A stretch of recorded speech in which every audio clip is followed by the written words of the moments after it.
Hello friends, हम biotechnology principle and processes के question कर रहे थे और अब कुछ और क्वेश्चन हम आगे करते हैं। तो question number 30 NEET 2016 phase first में पूछा गया, which of the following is not required for any of the techniques of DNA fingerprinting available at present. जो डीएनए फिंगरप्रिंटिंग टेक्निक है तो उनमें इन चारों में से कौन सी चीज़ इस्तेमाल नहीं की जाती है, ये हमें बताना है। तो डीएनए फिंगरप्रिंटिंग में रिस्ट्रिक्शन एंजाइम इस्तेमाल किए जाते हैं, बिल्कुल सही है। डीएनए डीएनए हाइब्रिडेशन, ये भी सही है, ये भी इस्तेमाल किया जाता है। पॉलीमरेज चेन रिएक्शन पीसीआर तो डीएनए फिंगरप्रिंटिंग में इस्तेमाल की जाती है। बाकी जिंक फिंगर एनालिसिस ये फिर डीएनए फिंगरप्रिंटिंग में इस्तेमाल नहीं की जाती, ये हमें याद रखना है। तो D is the correct answer. DNA fingerprinting में जिंक फिंगर एनालिसिस इस्तेमाल नहीं होता है।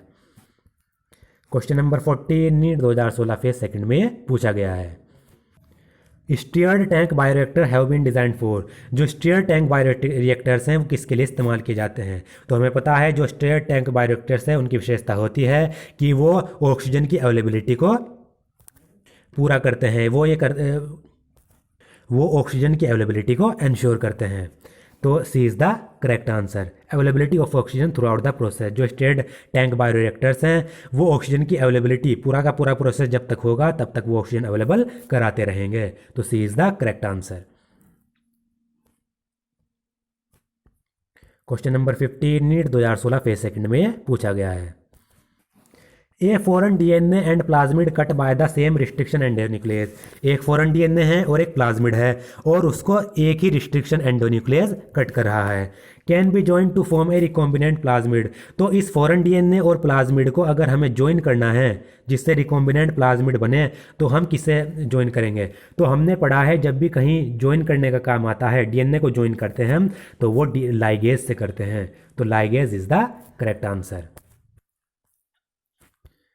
Question number 16 NEET 2016 phase second में पूछा गया है, which of the following is not a component of down stream processing. Down stream processing की जाती है तो हमें बताना है इन चारों में से कौन सा डाउन स्ट्रीम प्रोसेसिंग का कंपोनेंट नहीं है। सेपरेशन बिल्कुल सही है, हमने ऊपर भी क्वेश्चन किया था। डाउन स्ट्रीम प्रोसेसिंग में सेपरेशन भी होता है, प्यूरिफिकेशन भी होता है और प्रिजर्वेशन भी होता है। बाकी बचा expression. Expression down stream processing का कंपोनेंट नहीं है और यही हमारा आंसर है।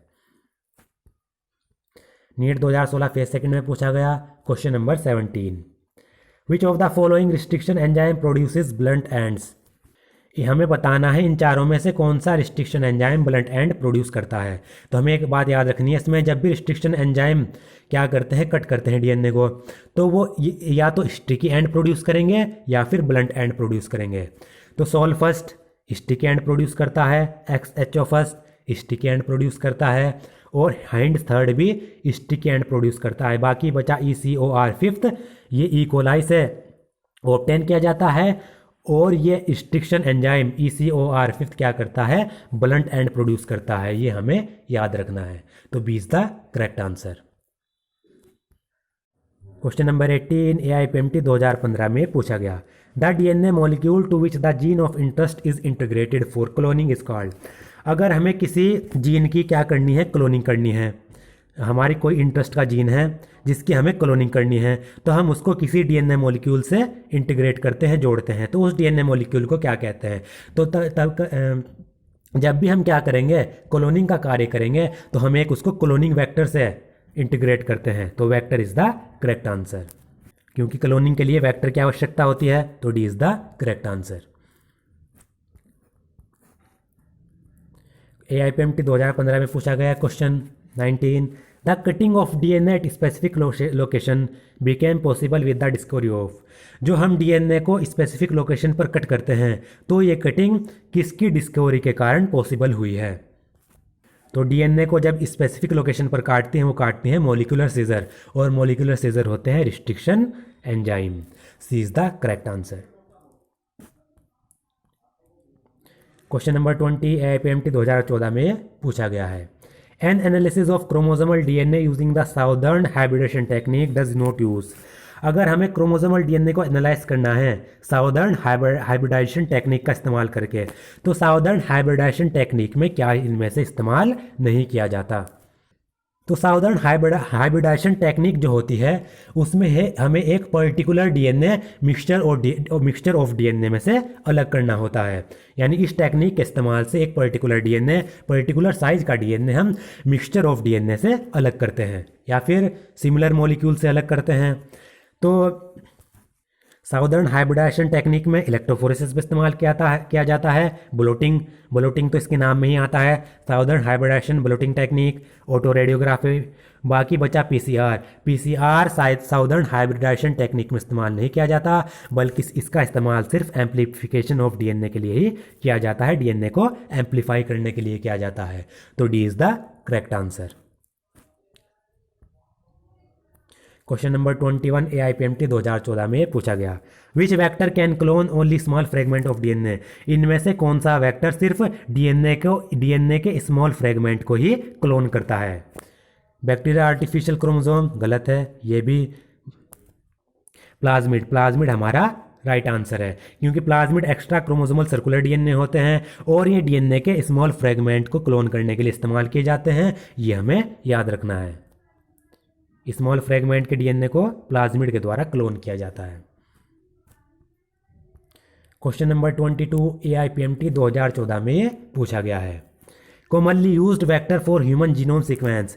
ह्यूमन जीनोम सीक्वेंसिंग जब की जाती है तो उनके लिए जो वेक्टर्स यूज़ किए जाते हैं वो कौन कौन से हैं। हमने ह्यूमन जीनोम प्रोजेक्ट पढ़ा था, उसमें हमने पढ़ा था कि ह्यूमन जीनोम की जब सीक्वेंसिंग की जाती है तो BAC और YAC के द्वारा की जाती है, बैक्टीरियल आर्टिफिशियल क्रोमोसोम और yeast artificial chromosome.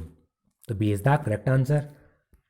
Question number 23 NEET 2013 में पूछा गया है, the colonies of recombinant bacteria appear white.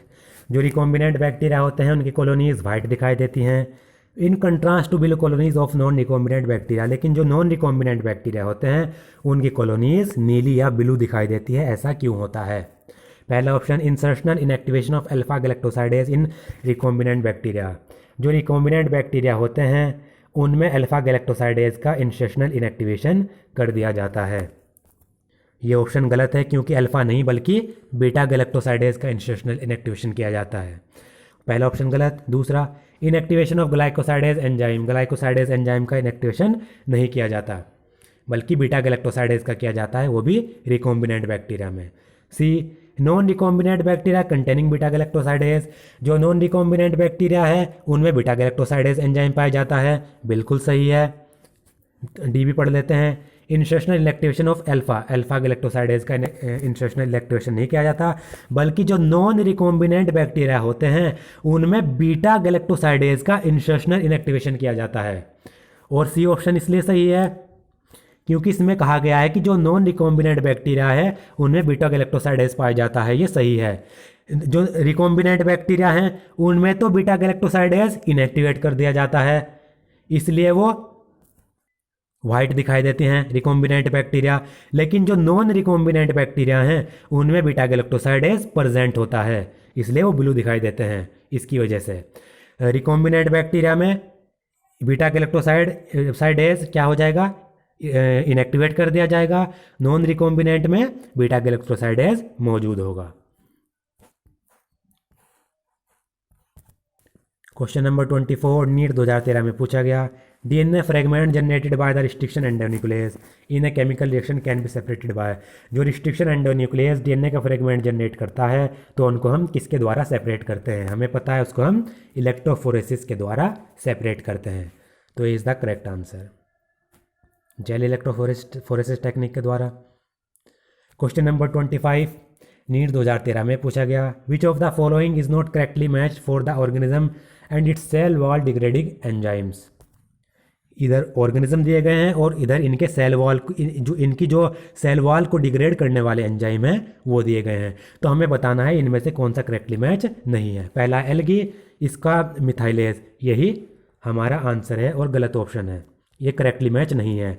हमारा आंसर है ए, क्योंकि एल्गी की जो सेल वॉल होती है वो सेलुलेज या फिर पैक्टिन से मिलकर बनी होती है, तो उसको सेलुलेज या फिर पैक्टाइनेज क्या करेंगे, डिग्रेड करेंगे, ना कि मिथाइलेज।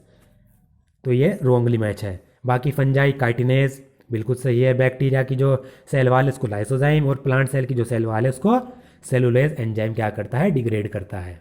दोस्तों आज का मेरा वीडियो अगर आपको पसंद आया हो तो प्लीज़ मेरे चैनल को सब्सक्राइब करें, शेयर करें और लाइक करें।